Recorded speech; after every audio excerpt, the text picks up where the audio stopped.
And then another thing that we get from this here is it is a tool for uniting people. Once again, uniting people. At the same time, it is also used for dividing people. Can you understand that? So from one point, it is what we call as unification, for uniting people. On another occasion or at another point, we can say that it is for dividing people. Can you give an example of this? What is meant by unification here and what is meant by dividing people here? So we must be very careful to the standing point of language. Kita juga harus benar-benar melihat the standing point of language. What is meant by this dividing here? Ada yang tahu? For a certain thing, we can say that it is for unification. Tapi yang lain, dividing people. Nah, tied to this, concerning this, let me ask you one question.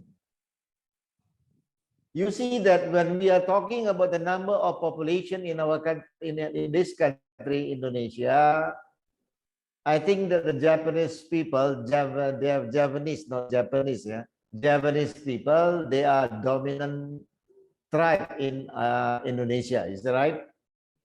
Di mana-mana we can find orang Jawa, baik. The question now is it possible for us to make these Javanese people as the national language? Bisa, kira-kira. Kita buat bahasa Jawa menjadi bahasa nasional. Kira-kira bisa? Come on, please give your answer. Come on. Jangan diam-diam. Kalau diam-diam nanti I'm talking to my own laptop. Saya bicara dengan laptop saya sendiri. Is it possible? Let me ask Nadia, what is your response? What is your answer? Sir, can you hear me, sir? Is it possible for us to make the Javanese people, the Javanese language to become the national language? Because I've already told you at the very beginning that this function of language can be used for unification and also for making separation. Jadi jawabanmu apa?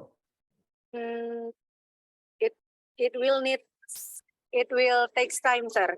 It will take time because our mother tongue the Japanese people cannot instantly change the way they talk in English too. We are not talking about English, Nadia. I'm just simply asking you whether this language can be converted into national language instead of Malay language. That is my question. Apakah bahasa Jawa bisa dijadikan bahasa nasional? Oke, sir. Untuk dijadikan bahasa nasional, sir, menurut saya itu banyak konsiderasi, sir. Dan bahasa Jawa tidak bisa secara keseluruhan dijadikan bahasa nasional karena pada dasarnya orang Indonesia terdiri dari banyak latar belakang dan adat, jadi tidak bisa hanya direpresentasikan oleh bahasa Jawa. Ya, mana bisa kalau gitu Malay language, bahasa Melayu nggak adil juga kan? Pada akhirnya kan, sir, bahasa Melayu berkembang, sir. Makanya bahasa Indonesia yang awalnya. Baik, berarti kan we are just making promotion. We are making a promotion on this Malay language, on this Malay people. It is also not fair. Masa bahasa Melayu yang boleh? Kan nggak fair juga when that is your reason. When they are coming from different background, different tribal backgrounds gitu. Kenapa mesti bahasa Melayu? That is the question now. Okay. What about Luther DBP, Simatupang? Yes, Mr. Luther. Yes, What is your answer? Tadi kan saya katakan bahwa language itu can be used for unification. One point. And also at the same time can also be used for dividing. Nah, bagaimana? Pertanyaannya, bahasa Jawa bisa jadi bahasa nasional atau tidak? Atau bahasa Jepang dijadikan bahasa internasional? This questions also, sir, actually dividing, sir, yeah, because some will agree and some will not agree.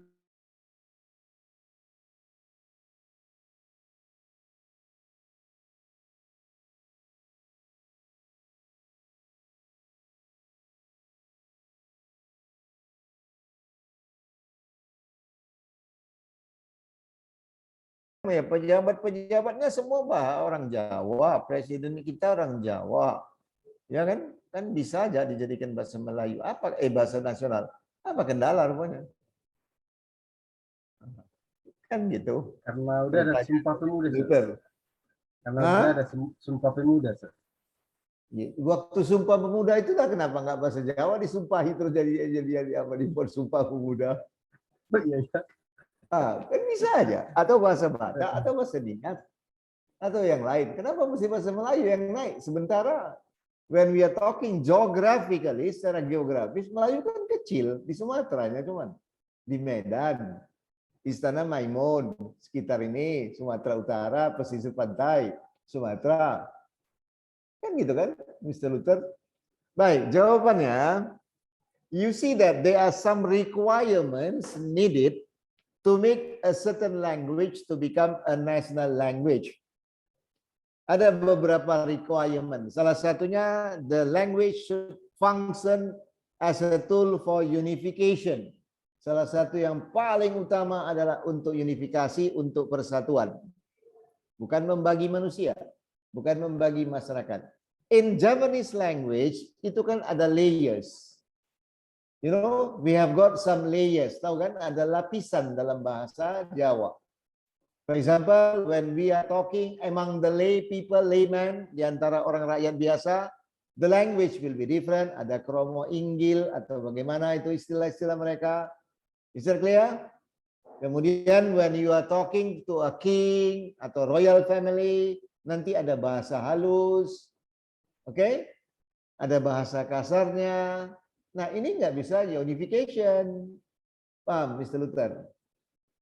Nah, sementara bahasa Melayu kan tidak sama semuanya. Whether you are going to talk to your servant, whether you are going to talk to your king, whether you are going to talk to your neighbor, you use the same level. Levelnya sama aja, nggak terbagi-bagi. Nah, mungkin dalam bahasa Batak juga ada layers, ada lapisan dalam bahasa Batak, ya kan? Misalnya ada bahasa resminya, di luar nanti lain lagi, ya itu dia. Itu namanya language variation. Paham kan? Bisa clear now? Udah jelas Nadia? That is the answer. Itu jawabannya. Yes, sir. Thank you, sir. Nah, sama juga dengan bahasa Jepang. Kan nggak bisa jadi bahasa lingua franca dia. Kan ada bahasa tulisan kanjinya. Yang diterima itu by using Latin alphabet. Nah, jadi bukan pakai apa. Kalau status sebagai international language boleh-boleh saja.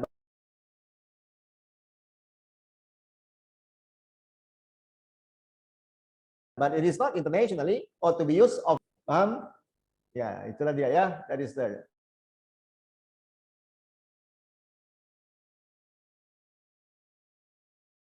Because now we are going to have a discussion on this, and then we have to remember that language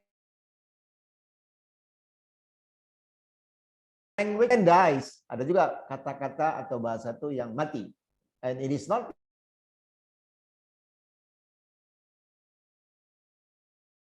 kasih.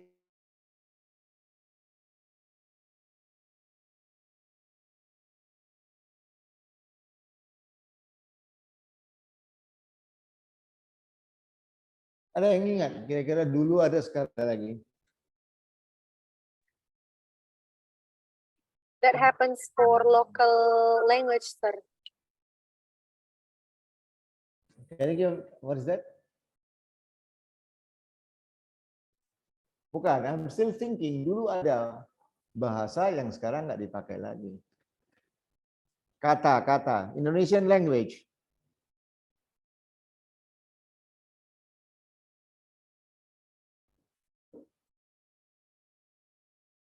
Nah, for example, about 50 atau 40 years back maybe, saya pun nggak pernah tahu ya, pernah dengar, pernah baca. We have the word barse, B-A-R-S-E, barse. Itu menunjukkan kekasih atau pacar in bahasa Indonesia. But now it is not used anymore. Tidak dipergunakan lagi. Itu contoh satu kata. Itulah yang saya ingat ya. Oke. Nah, gitu. Kalau sekarang kan, nah, kemudian ada istilah hostess, ya kan? You know, it is about 25 or 30 years back.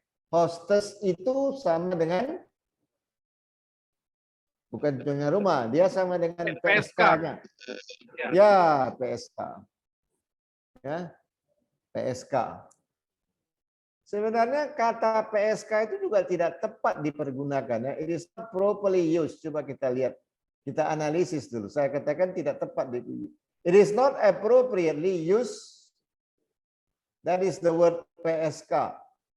Karena PSK itu secara tidak langsung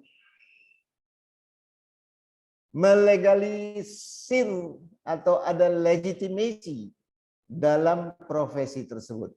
Bisa Anda buktikan loh. Ada legitimate ya. Legitimasi. Seolah-olah disahkan itu. How do I say like that? Bagaimana saya bisa mengatakan seperti itu dari nama?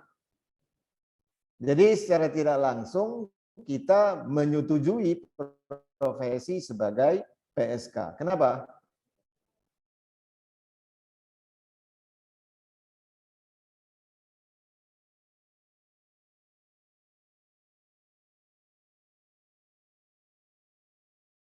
Ada yang bisa PSK.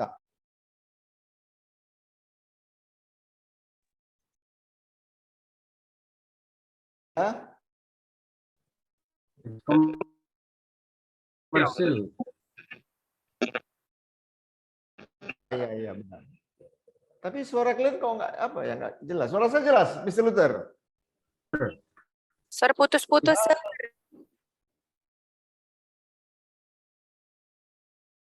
Suara saya aja. Ya, I don't know why. Mungkin internet is not stable. Indirectly atau secara implicitly ada asosiasinya tentunya. Ngerti kan? Pekerja. The word pekerja berarti ada tenaga kerja. Berarti di bawah apa itu? Unit tenaga kerja. Harus ada asuransinya, harus ada segala bentuk asosiasinya. Benar kan?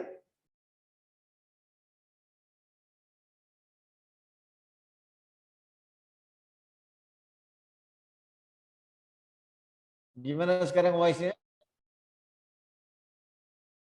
Udah stabil? Bagus, Sir. Kalau saya. No chat, Sir. Belum stabil juga? Oh, yuk. Sepertinya saya yang tidak stabil, Sir. Suara saya lancar di situ, Nadia. Suara Sir lancar, Sir. Ya udahlah, untuk sementara udah bagus sekali lah itu. Saya aja yang lancar, pengen nggak usah lancar kali pun nggak apa-apa ya. Yes. Saya izin Nanti mematikan seiring- kamera ya, Sir. Oh boleh.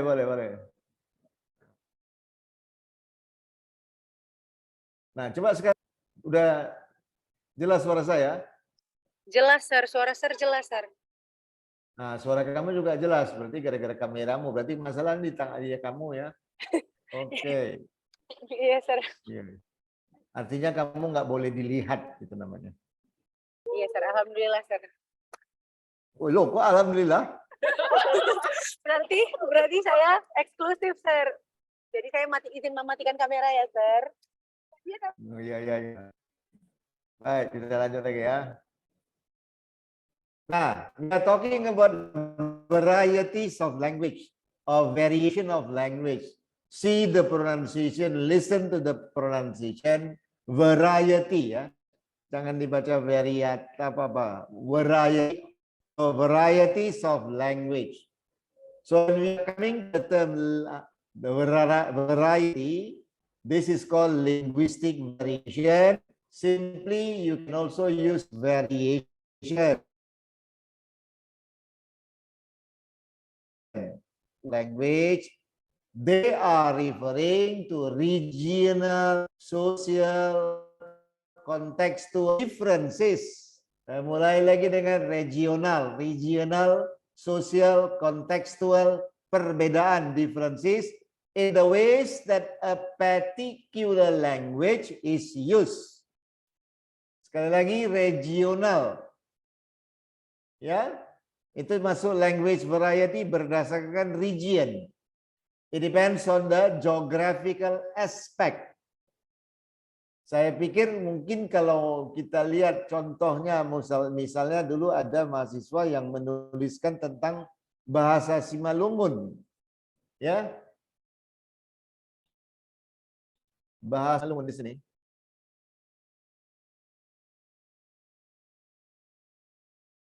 Enggak ada yang jadi Simalungun di sini ya. Baik, itu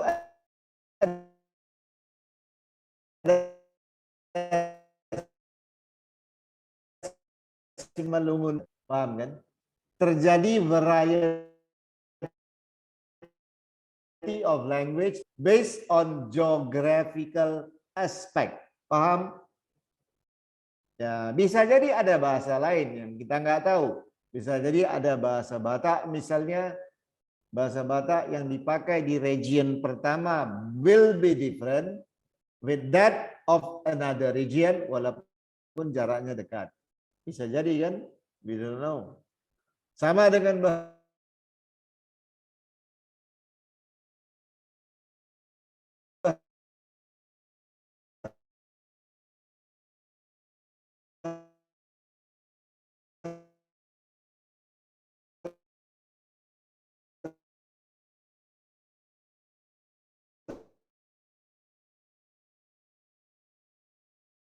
India.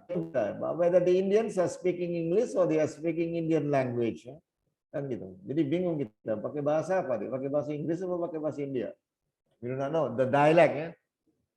But surprisingly, herannya, this Indian language is accepted as one of the parts of English. Itu pula sekarang diterima di dunia.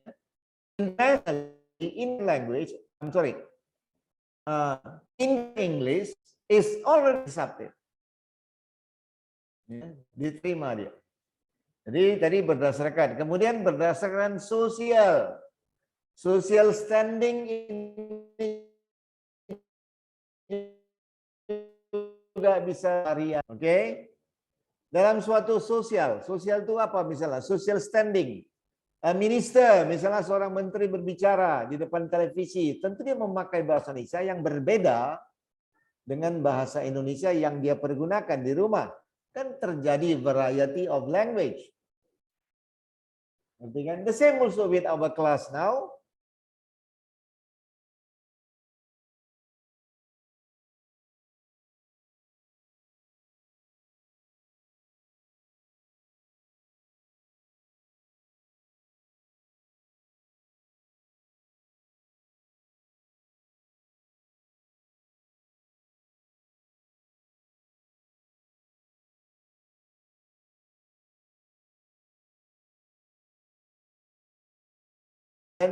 Will be a bit different from that when I'm using in the class.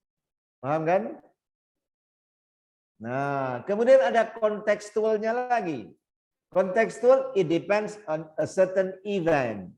Konteks referring to peristiwa. Oke. Contoh sederhana.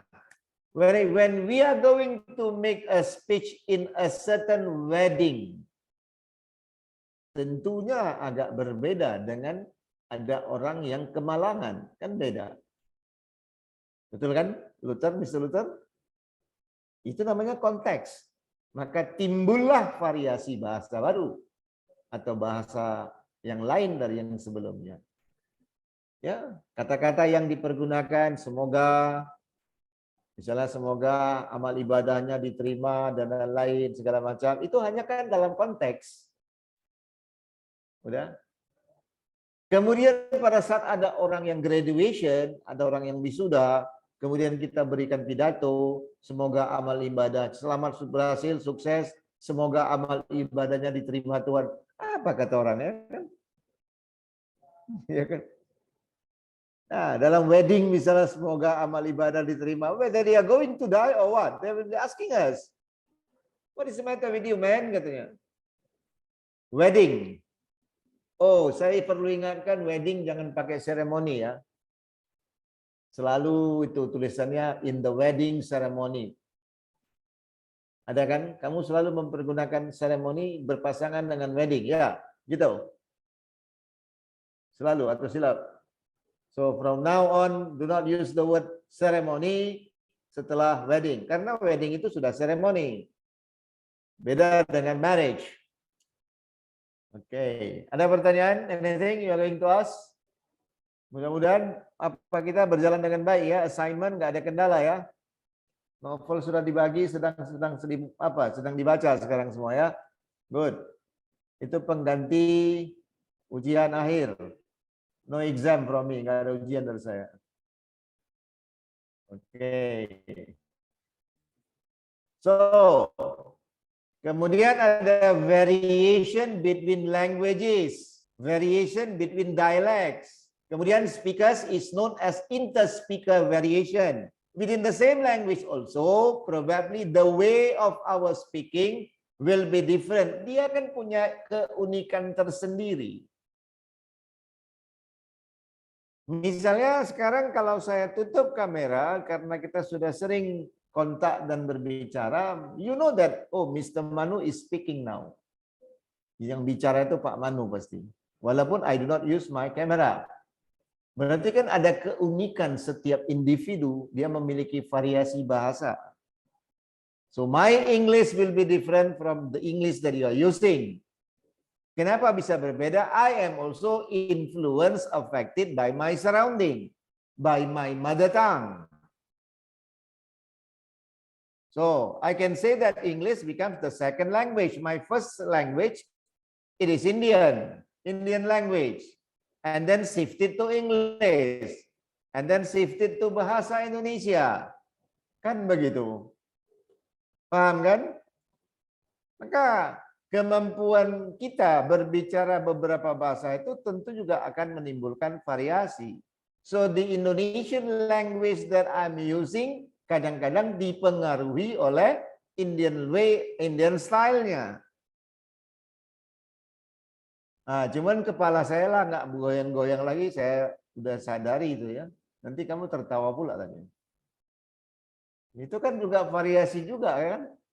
Dalam performansinya, in the performance of language expression, ada yang kita sebut dengan body language. Nah, jadi kalau when I'm speaking, kemudian kepala saya goyang sana, goyang sini, ya udah pas lah Indian style ya. Kan begitu. Jadi Indian style. Saya goyang berarti, saya menggeleng berarti yes. Nah, jadi kamu yang bingung kan? Nah, ada pertanyaan, silakan. Kok nggak ada yang bertanya ya? Kalau nggak ada yang bertanya, udah bagus lah nih. Nggak usah belajar lagi kita. Udah lurus nih semua.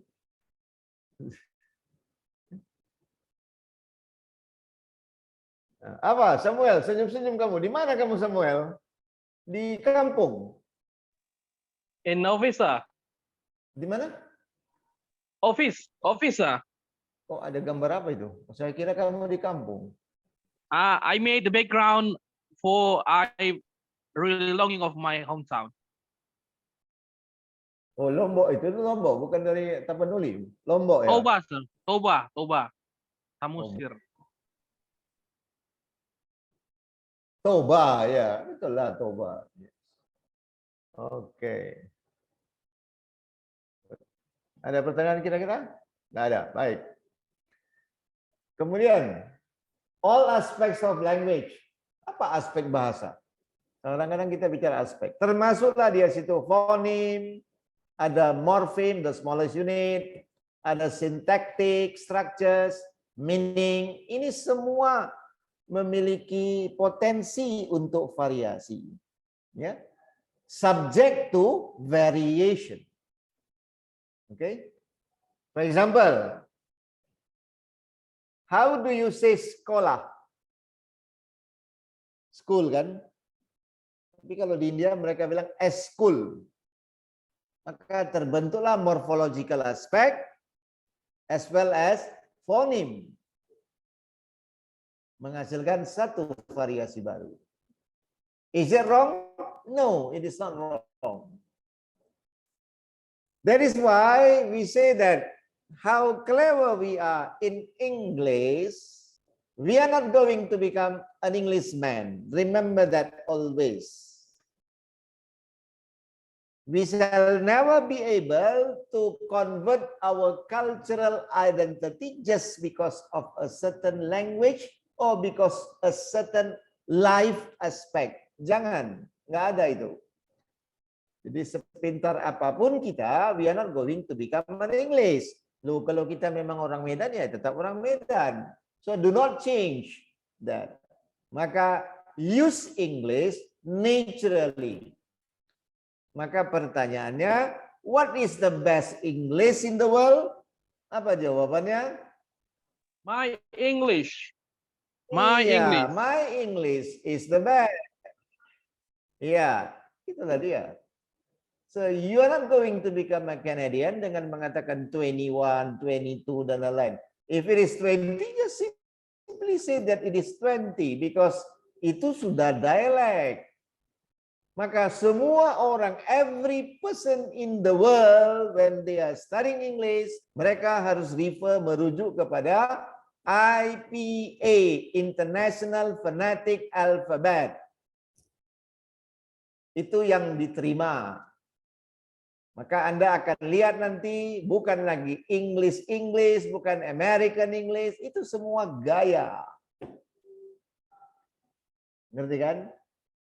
Kan ada kadang-kadang di kursus-kursus kita lihat, we are using American English. What is American English? Dari mana ada American English? Ya. Sementara orang Amerika itu datangnya dari Inggris.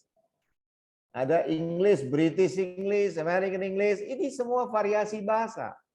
Bukan internationally used. Internationally used is the one that is based on IPA, International Phonetic Alphabet. Itulah dia rujukannya. Jadi nggak usah bingung-bingung dan nggak usah merasa salah ini dan itu ya. Jadi itulah dia ya yang berkaitan dengan fonim. So variation in language used among speakers or group of speakers, maka adalah disebut dengan notable criterion atau change that may occur in pronunciation. Bisa kan terjadi perubahan dalam aksen, pronunciation. Kemudian ada leksikon, perubahan leksikon, misalnya word choice, ya. You see that when the Chinese people speaking, lu suruh dia datanglah, suruh dia datang, ya, nggak dia bilang panggil dia, nggak ada, suruh dia datang, using lexicon and different accent, nggak ada masalah, itu variasi, ya. Nah, jadi mereka menerjemahkannya langsung. Kalau bahasa Hokkiennya, kyo i lai. Kyo i lai lah, pakai lah lagi karena terpengaruh dengan bahasa Melayu. Jadi kyo, panggil. Kyo i, dia, panggil dia. Lai, datang. Panggil dia datang. They translate directly. This is the way when the Chinese people in Medan, they are speaking. Pernah dengar kan? Kamu pernah berkomunikasi dengan mereka? Panggil dia datang. Gitu, pernah dengar kan Mr. Samuel? Yes, sir. I always hear that Hokkien-ese. Jadi kyo ilai lah. Panggil dia datang. langsung terjemahkan ke dalam bahasa Indonesian. It is a variety.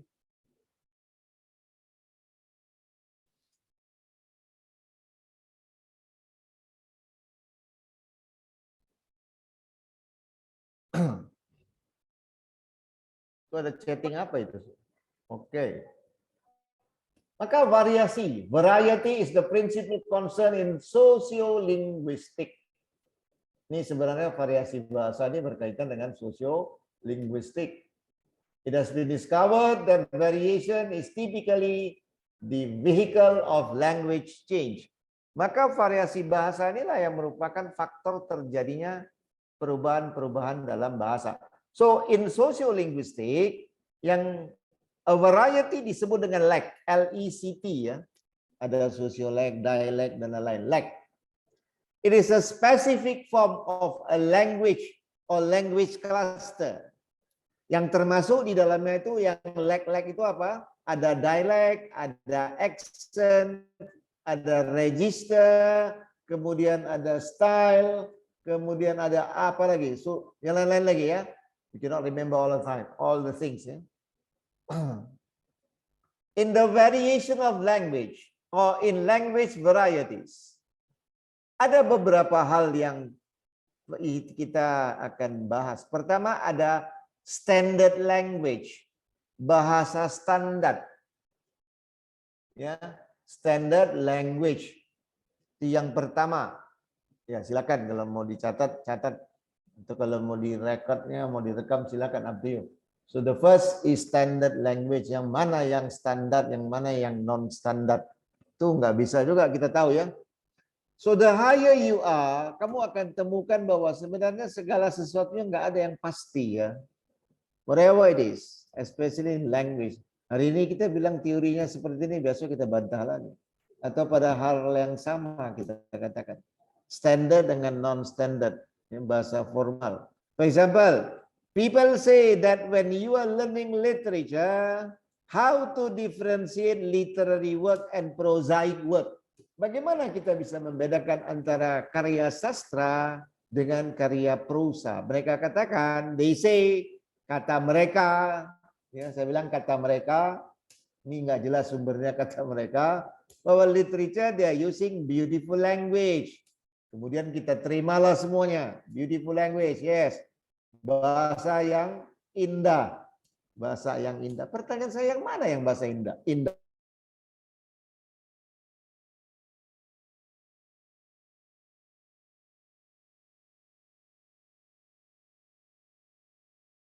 Pardon, sir.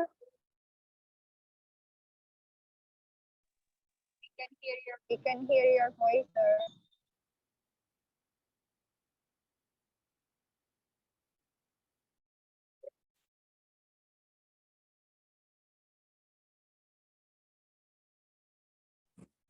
Mati dia tiba-tiba. Ya, mursid, mursid. Apa itu mursid? Coba ngomong. What do you mean by? Do you understand the beautiful language? Apa itu kira-kira mursid? Pardon, sir. Saya tadi nggak dengar, sir. Hilang tadi suaranya, sir. Iya, saya juga hilang tadi barusan. Iya, sir. Makanya nggak dengar. I'm talking about beautiful language. Apa itu? Iya, nggak stabil dia mursid. Kurang stabil. Tuh, siapa udah? Oh, masih ada. Oke. I'm talking about just now I'm talking about beautiful language. Menurut kamu beautiful language itu apa, Mursid? Kata-kata atau bahasa yang digunakan untuk perasaan, sir. Iya, betul. Maksud saya, kalau yang namanya cantik, indah itu kan relatif itu. Iya, sir. Ngerti kan? Yes. Mana pula bisa kita tentukan? Mana bisa kita tentukan? Karena determine ini bahasa yang indah. Apa yang indah? Kalau ada uangnya di situ, indah semuanya itu. Kalau ada uang di dalamnya itu semua indah. Tuh, ini kok Mr. Luther kok foto saya bisa pindah kemari ya? Ngebug itu, sir. Hah? Apa ini? Hah? Nge-lag jaringan. Luther pakai ganti apa? Ganti profil dia. Foto Enggak, saya. Sir. Oh, ini udah bagus. Tadi foto saya di sini. Wah. Oh iya. Sir. Nah, jadi yang namanya beautiful language segala macam, nah, itu relatif. In philosophy of language, saya selalu ingatkan jangan sekali-sekali mempergunakan kata very when you are going to express your feeling. Enggak usah pakai very. Misalnya she is very beautiful. Dalam semantic analysis itu enggak ada arti itu ya, enggak ada makna, nol nilainya itu kalau dianalisis. Karena there is no difference. Very beautiful dengan beautiful. Ya udah beautiful. Nah, standar beautiful itu apa? Nobody knows. Gitu kan? Kalau kita tanya standarisasi cantik itu kan nggak ada. Barometernya apa? Kalau saya tanya, are you beautiful? Ya semua di sini cantik, handsome semuanya kan. Oke. But still there you say that literature is the work of what? Is the product of beautiful language. Baik, ada hal lain karena stylistik bertautan dengan sastra. Dominasinya itu memang sastra, karena gaya penulisan itu ada di sastra. Pertanyaan saya supaya kita luruskan kembali, sastra itu sebenarnya apa? What is literature?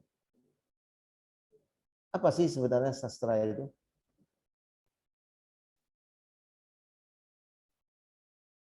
Atau novel atau apa? Yes, silakan, mulai. Come on, jangan malu-malu. Nah, Nadia, what is that? Apa menurut kamu, Nadia? When I'm talking about literature, apakah itu memang karya tidak nyata, karya fiksi lah, apa segala macam berdasarkan imagination? Ya.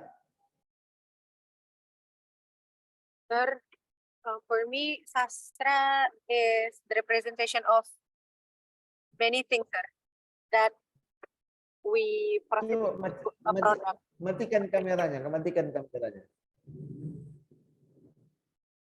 Supaya lancar ngomong. Nah, coba. Sastra itu representasi, sastra adalah segala sesuatu yang kita representasikan dalam bentuk produk, atau bisa juga disebut teks gitu, sir. Jadi bisa dalam bentuk puisi, lagu, atau tulisan. Sumbernya itu nyata atau tidak? Sumbernya dari pikiran sendiri, sir. Berarti itu hayalan-hayalan aja gitu. Kan dibilang imaginative work. Kalau kita lihat buku-buku semuanya mengatakan literature is novel is imaginative work. Novel adalah karya imajinatif. Kata imajinatif itu maksudnya apa? Berdasarkan based on hayalan gitu. Nggak semua hayalan sih, sir. Kadang-kadang itu terjadi di dunia nyata, tapi kita gubah menjadi sesuatu.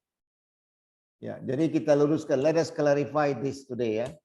Bahwa when we have to say that literature is based on social reality. Ingat itu ya. Literature is based on social reality. Nanti kamu bisa belajar tentang fakta sosial dari Karl Marx. So the word imaginative or whatever it is, the term they are using, whether it is imaginative atau it is imagination, itulah yang dimaksud dengan the process of creativity. Paham kan? It is the process of creativity. So once again, literature is based on social reality because it is the reflection of human life. Jadi jangan lagi mengatakan itu imajinasi. Because it is based on imagination. What is meant by imagination here is the process of the creativity of the author. Kita tidak mempergunakan, we are not using the word fantasy. Kan bukan fantasi yang dipakai. Okay? And in literature, semuanya bercerita tentang masalah manusia. And most dominant or significant theme that is taken in any form of literary product is social problem. Kan masalah sosial yang paling banyak. Mana ada lagi masalah lain? Sosial budaya. Kan gitu kan? Whatever it is, when you are talking about poverty, when you are talking about education, you are talking about marginalization, about women, feminism, whatever they are, it is still concerned with the problems of human life, the problems of humans. Paham kan? Nah, jadi enggak, ya, itulah sastra. Jadi jangan bilang lagi karya imajinasi dan lain. Bahkan ada yang mengatakan, ngapailah masuk sastra, nggak dapat apa-apa katanya. Ya kan? Uangnya sedikit. Katanya.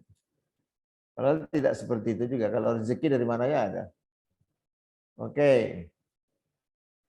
So, tadi kita mulai dengan apa tadi? Standard language. Nah, maka standard language is the language that is used by the government. Atau in the media, di sekolah, at school, and then also international communication. Itulah bahasa standar. Ini kan teori di atas kertas ini. It is a theory on paper.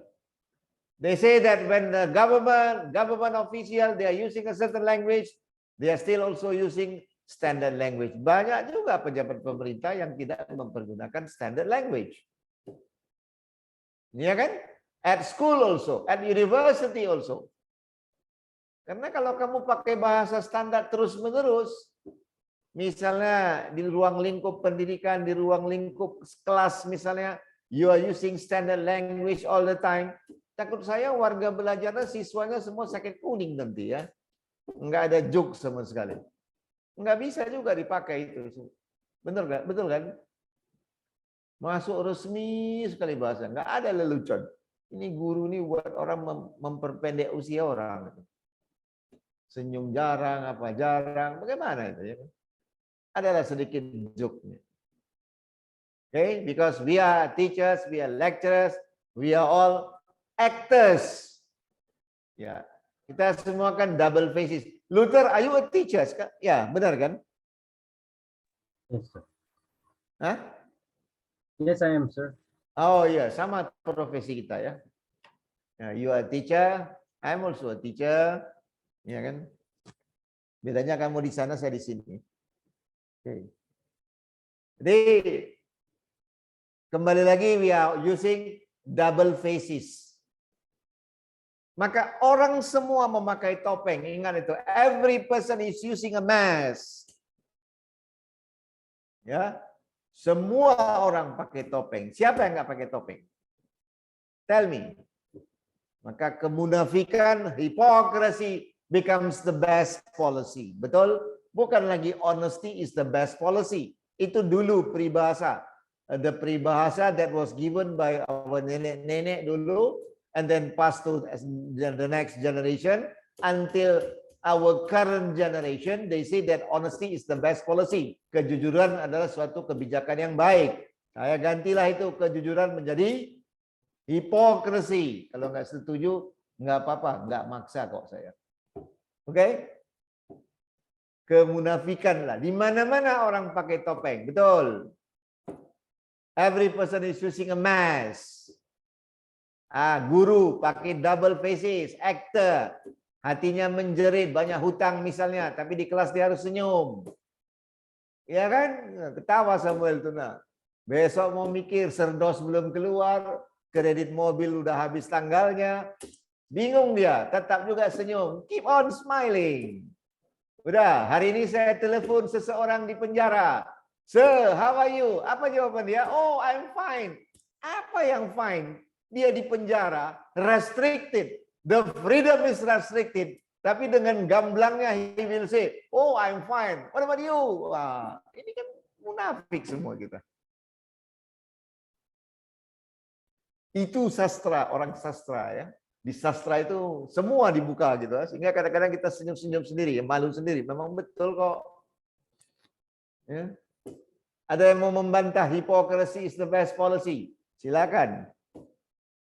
Ya kan?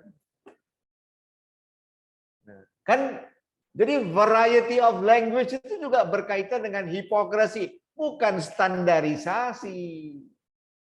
Ngomong sama atasan kan agak beda kita. Mudah-mudahan dapat kesempatan, dapat jabatan. Kan gitu. The way of our speaking menghasilkan language variety. Baik-baiklah ngomong. Iya Pak, siap Pak, beres Pak. Bapak udah siap makan Pak, gini gitu segala macam. Apa ini semua? Ya kan? Cari muka. Itu juga language variety. Ya, muka udah ada, masih cari-cari lagi muka orang. Melalui apa semua? Bahasa. Jadi tidak hanya sekedar bahasa yang tadi saya sampaikan, standard language lah, official language, nonsense itu semua ya. Enggak ada itu. Bagaimana menyelamatkan diri, itulah bahasa yang paling baik. Sir, Ya. can I add some comments about hypocrisy, sir? Ya silakan. You are free. There is one person that if we always ask her Ya. about her condition, are you okay today? Uh-huh. Even though she is not fine or she's not health, Iya. she doesn't. He will answer, yes, I'm fine always. But I Ah. thought that is not hypocrisy, sir. Jadi apa itu? That is a love that is from a mother. That is my opinion, sir. Oh, iya, itu kan persepsi kamu kan. Tapi yang namanya hipokrasi itu definisinya lain di mulut, lain di pikiran, lain di hati. Apapun tujuannya itu masuk kategori hipokrasi. Kalau jujur kali namanya poltak. Polos tidak ada otak. Nah, itulah orang Medan kalau bilang poltak ya. Polos nggak ada otak. Polosnya bukan main. Tetap masuk kategori hipokrasi itu Samuel. Whatever it is. Ini masalah tujuan kan. Iyalah ibunya bilang kalau nggak ada makanan, bilang makan dulu lah kamu nak. Aku udah masih kenyang. Tetap hipokrasi. Jadi hipokrasi itulah survival taktik. Taktik mempertahankan hidup. Akhirnya kita terima itu sebagai taktik mempertahankan hidup. Ya kan kita harus mengalah. Cantik aku bang, wah cantik kali lah kau hari ini. Memang cantik dia rupanya. Jujur aja lah ngomong. Ya, berani kamu jujur ngomong. Ya. I brave, sir. I'm brave to tell the truth after the marriage. After marriage, but before I cannot. Kan sama aja kan? Ada rasa takut nggak munafik itu? Bukan munafik, sir. Ikan itu tidak akan dikasih umpan jika sudah tertangkap. Are you Begitulah married? istri. Are you Yes. married? Yes. Oh. Bagus. So you can imagine ya, kita tinggal di dalam dengan orang yang sama about 20 years, 25 years. Kita kan harus jaga perasaan dia juga. Manalah mungkin kita berani mengatakan menyinggung perasaan kamu nggak cantik lagi sekarang. Kamu nggak cocok jadi seorang husband yang baik Samuel. Kamu cari masalah kamu. Ya. Nanti kamu dikeroyok orang kamu nanti ya. Nggak No, boleh sir. gitu. If I tell to my wife, Ya. I thought your face is going to be old, but I give her money, sir, to fix it, to make her face beauty, sir. Not only talk, but didn't give everything. Try to learn going deep inside the heart of a woman. Belajarlah kamu untuk masuk ke hati seorang wanita yang penuh dengan misteri Samuel. Kamu tidak bisa bicara seperti itu. Itu bicara kamu itu sekedar superficial. Perempuan itu sensitif sekali. Ingat itu Samuel. Kamu harus jaga perasaannya. I'm a sailor, sir, not a diver. I'm never diving. No, kamu berargumen tanpa dasar sebenarnya. Karena No, kamu this is my basic. I cannot. Iya, artinya pengalaman kamu itu belum sampai ke situ. Maaf ya Samuel, karena kamu masih muda, kamu berani mengatakan, saya akan beritahukan kepada istri saya, dia tidak cantik. Itu nonsen. Jaga perasaannya. Kita harus selalu tidak menyampaikan yang benar kepada seorang wanita, jaga perasaan dia. Walaupun dia salah, benarkan dia. Itulah harmonisasi keluarga. And you Remember are hypocrisy too, sir. So do you do Saya it. sudah bilang, semua orang hipokrit. Jangan tanya saya pastinya. Begitu caranya. Jadi ada 3 kehidupan dalam rumah tangga. Itu harus kamu ingat. Ya kan, kehidupan pribadimu, kehidupan istrimu, dan kehidupan kebersamaan. Kehidupan kebersamaan itulah yang namanya ideal marriage. Berkorbanlah kamu. Apa saja dia harus kamu korbankan. Karena dari awal kita udah katakan, this is my choice. Inilah pilihan kita, apapun masalahnya. Hari ini kamu bisa bicara seperti itu because you are still very young. Oke? Jadi saya bisa maklumi orang muda biasa seolah-olah dia menjadi hero dalam hal ini. Padahal tidak gitu, Samuel. Harus mengalah. Dan kamu harus ingat nantinya yang menang itu justru istri kita. Perhatikan kakek-kakek dan nenek-nenek. Siapa yang lebih banyak bicara, siapa yang lebih banyak diam. Nah, itu dia. Itulah harmonisasi keluarga. Jadi 2 kali 2 bukan 4 dalam sebuah perkawinan. Bisa 5, bisa 10. Kemunafikan itu memang terpaksa. Memang dunia udah seperti itu. Kalaulah saya bilang kepada istri saya, kok jelek kali kau ya setelah 20 tahun menikah dengan saya. Bagaimana perasaan dia? Ini kebenaran yang saya sampaikan. Itu kan gila namanya saya. Nah, itu harus kamu jaga, Samuel. Jadi kamu nggak bisa asal bicara berargumen dengan saya seperti ini di kelas sebelum punya pengalaman. Beda itu ya. Ilmu yang kita pelajari di formal dan pengalaman hidup jauh berbeda itu ya. Bagaimana kita mau? Mana mungkin ada 2 individu dengan latar belakang sosial dan pendidikan yang berbeda disatukan dalam satu wadah yang namanya perkawinan, tidak saling berkorban. Makanya marriage means to sacrifice. Tapi apapun dia, hargai perempuan, hargai anak perempuan. Semua yang namanya perempuan, bagi saya itu seorang dewi ya. Apalagi di Indian culture. Ya, dalam budaya India sudah jelas perempuan itu adalah seorang dewi. Hargai. Sangat harus dihargai. Walaupun dia juga akan menghargai kita. You respect her first, then you be respected. Tapi kalau kita terlampau ekstrim mengatakan ini dan itu, tanyakan pada diri kita, do I deserve to become a good husband? Jadi coba baca lagi Khalil Gibran, The Broken Wings, Samuel, dan The Prophet, ya, supaya lebih. Boleh saya komentar biar berimbang? Sekarang kita ini mau berargumen atau bagaimana sekarang? Ya maksudnya biar berimbang, jangan seakan-akan saya lain sendiri kan, karena teman-teman bilang setujunya sama Sir. Jadi maksudnya berimbangnya ya maksudnya bukan mencari siapa yang benar.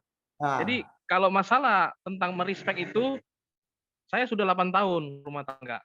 Saya sudah 30 tahun tau. Iya. Sebentar, makanya biar berimbang. Sebentar dulu.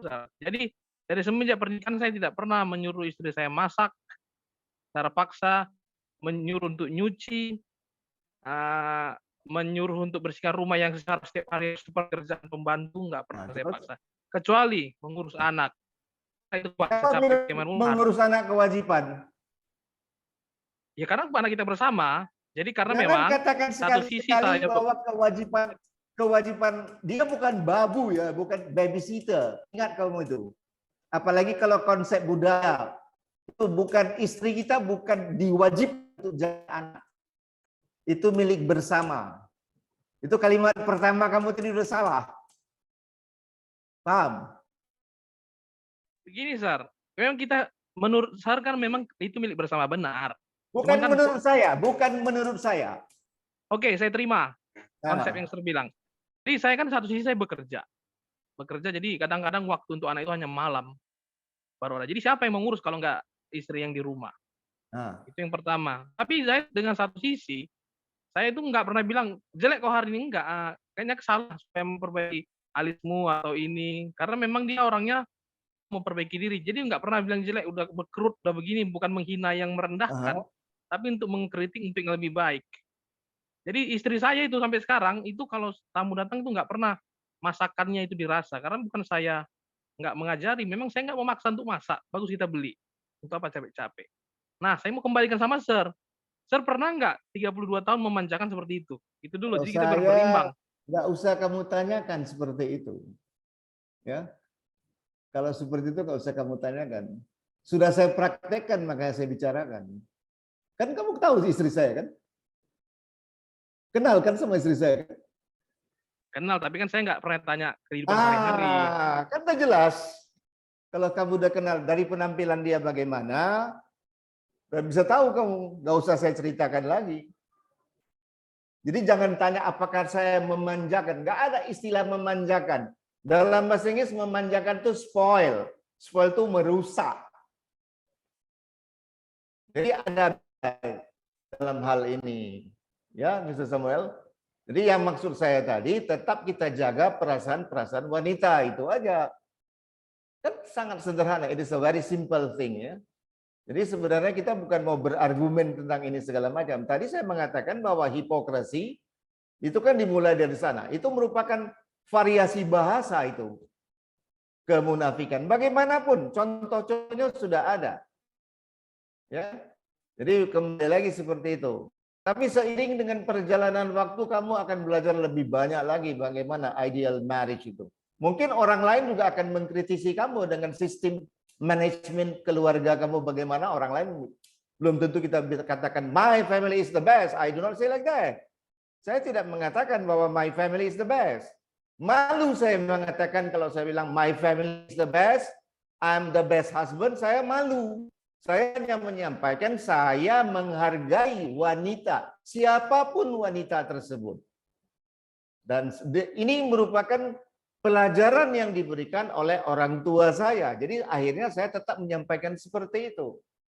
Nah, misalnya ada lagi, bahkan saya memberikan kompensasi yang luar biasa. Ada wanita anak kuliah, hamil, naik ke lantai 3 nggak bisa, ya saya okekan aja. Itu contoh. I do not say that my family is the best. I'm just telling you that we are going to respect all women. Karena kalau nggak ada wanita juga gimana ini ya kan? Kan gitu. That is the flower. Wanita itu anak perempuan di keluarga kita itu bunga itu ya. Jagalah bunga itu dalam keluarga itu. Nah, itu maksud saya. Oke? Ada lagi yang kira-kira yang mau berargumen seperti Mr. Samuel? Thank you very much, Samuel. My pleasure, sir. Hah? Iya, iya.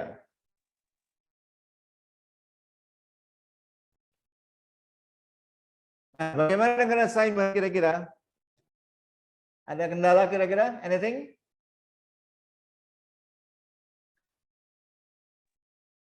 So far so good, sir. We still analyze the book. We still read the book, sir. Starting to read the book. Belum analisis loh, ada ya, masih membaca ya. Iya, Kapan masih- kita iya, apa? Assignment kita yang terakhir minggu depan ya? Iyalah ya, minggu depan. Yang sudah selesai boleh kirim ya ke saya. Apa kira-kira apanya? Judulnya. Baik, sampai sini dulu ya. Kita bertemu lagi next week. Thank you very much. Assalamualaikum warahmatullahi wabarakatuh. Thank you, sir. Thank you, sir. Waalaikumsalam warahmatullahi wabarakatuh. Thank you, sir.